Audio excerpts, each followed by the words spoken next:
So we just talked about immigration, and immigration, the talk about immigration in the past, really we stopped at about 1900. I'm kind of going through history. The next big event that people generally focus on is World War I. Somebody have a date of World War I for me? When did it start? 1917 for who? The Austrians. Not for the Austrians, no, not for Europe. For Europe, there's the Franz Ferdinand, not the band, but there was the Archduke Franz Ferdinand who was assassinated that really kind of set off World War I. And America tried to stay neutral at first. But there were two major parties, the Allies and The Axis. Axis is World War II. Central Powers. Central Powers, yes sir. So, I want you to not try to read through the board, okay?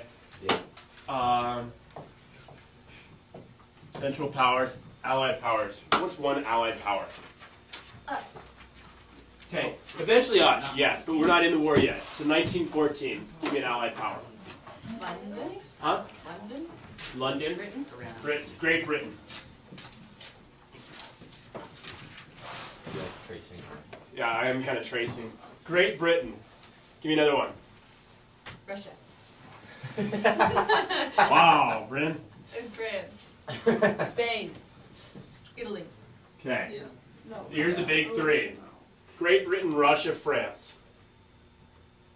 The Central Powers. Germany?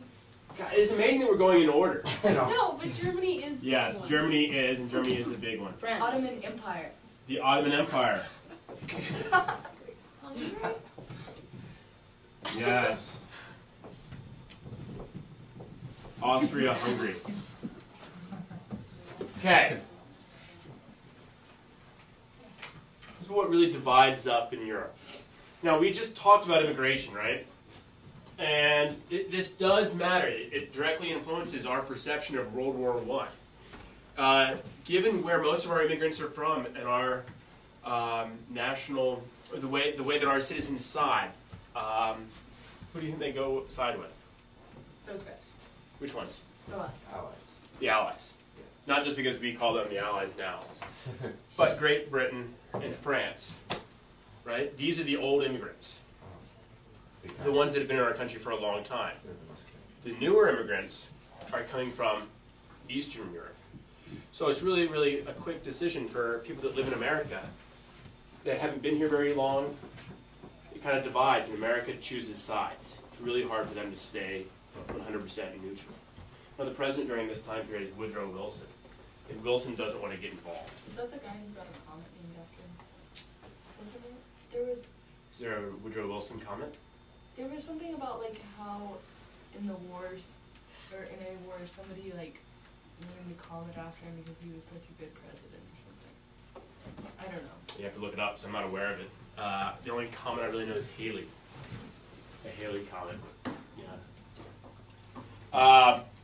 So it's really, really difficult for America to remain neutral, even though Wilson keeps preaching neutrality. He keeps saying, you know, this is our best interest to not get involved. The American people start taking sides. We also have really, really good propaganda. Does anybody know what's the negative term for Germans?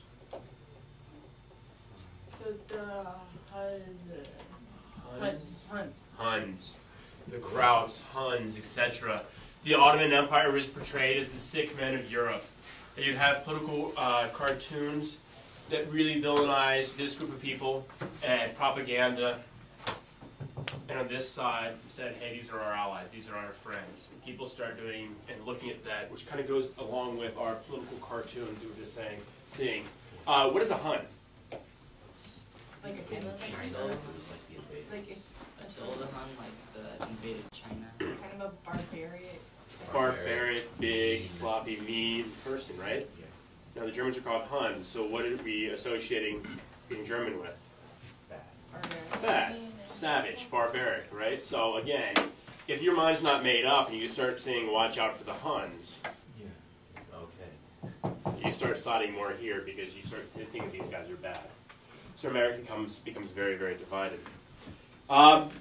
Germany also relied pretty heavily on submarine warfare. Germany or the Allies? Germany. Germany. And why is submarine warfare so important? I mean, what's kind of scary about submarines? You don't know where they are. You can't see them. Okay, I mean, that's the scary thing. It's like, and it's kind of like the boogeyman in the closet. If you can't see them, I mean, what you can't see is even scarier.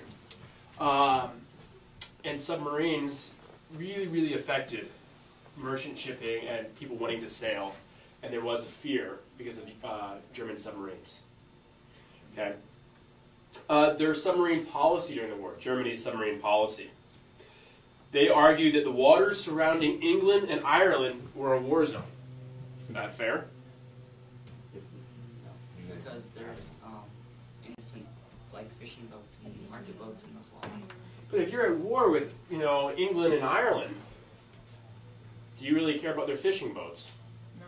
You want to destroy the fishing boats. You want to destroy the country, right? I don't think you'd waste a torpedo on a fishing boat. Probably not a little rowboat. Oh, yeah. But a big ocean liner, a merchant ship. But how does this come into play with America? How does this tie in with America's dislike of Germany? Then we can't market with them because they keep destroying our ships. We can't trade with them because we put our ships in trying to send supplies to England. And our ships go to England. Get blown up. That's not fair, though. I mean, we're just sending supplies. But that's getting involved. Why? We're helping because we're helping someone fight them. So we're not fighting, but we're So it's making like them fight Pearl for us. Harbor. Almost. Kind of. How so, though? Well, Explain. because if the boats went, then Germany would be mad because even though we were neutral, then we'd be helping someone, and that's why Pearl Harbor happened, because we were like helping them and cutting off their oil and stuff. Like we were helping the Allied powers, and Japan didn't like that because they thought it was like not neutral. So, and they blew us up. Okay. Yeah. There is something when you're supplying people.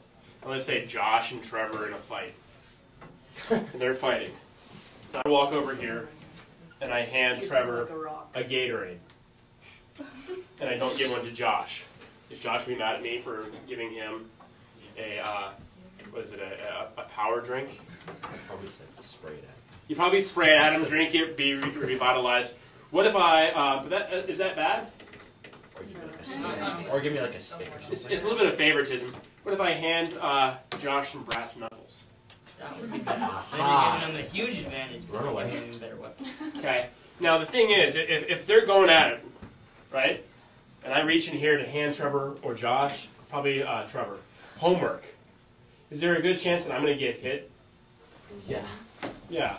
So America is a little upset about it. They protested. They said that without searching and visiting our ships, you should not blow up our ships that are in this supposed war zone. Now, what's the problem with submarines? They can't tell. You can't trace them. Well, you can't All of a trace them, sudden, but then they have to goes up. surface. Their warship then has to surface Yeah. and ask you to. Hello, I am the evil German secret empire. Could you tell me if you're British or American? Exactly. And what you have on board. Yeah. Okay, so that's really probably not going to happen, right? That would kind of purpose. defeats the purpose of having a submarine. Yeah. But America claims this is unfair.